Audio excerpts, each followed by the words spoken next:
Hi everyone, today we will see vowels digraph. Vowel digraph means vowel A, E, I, O, U. Digraph means combination of two letter that represent a single sound. मतलब दो vowels मिलके एक single sound बनाएंगे.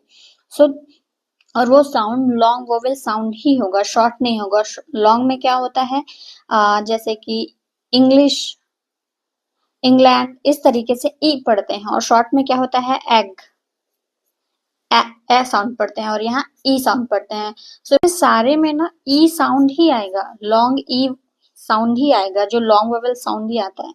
Like E में C, T, then team, theme, और भी तरीके से आ सकता है, year. Then E dash E split digraph बोलते हैं इसे. लाइक दीज, चीज, थीम, इस तरीके से. इसमें क्या होता है, जब लास्ट में ई आ रहा है ना, तो this E will be silent, और यहाँ का जो ई है, इससे पहले का जो वोवेल है उसका साउंड लॉन्ग प्रोनाउंस हो. इसको साइलेंट ई रूल भी बोला जाता है. Then E like tree, green, sheep.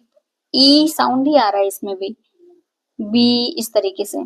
Then next is E Y का साउंड भी ई ही आता है. Like money, key, honey, Dunki.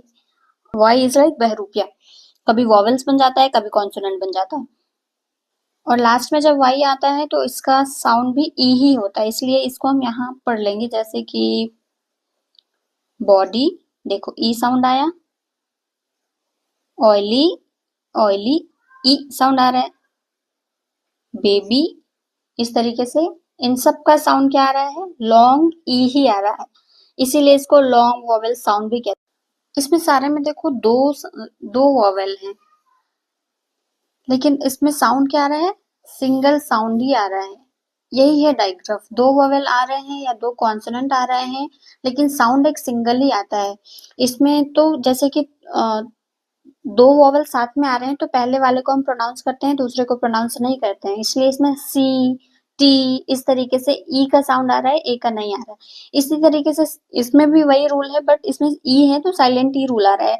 तो इसमें भी हम प्रोनाउंस पहले वाले वोवेल्स को ही कर रहे हैं, और वो लॉन्ग कर रहे हैं. दीज, चीज, थीम, इस तरीके से. और ये ओपन सिलेबल है. जब लास्ट में दो वोवेल लास्ट में आते हैं तो हम उसको लॉन्ग ही प्रोनाउंस करते हैं. ट्री, बी, इसी तरह के ही, शी, इस और भी वर्ड आते हैं.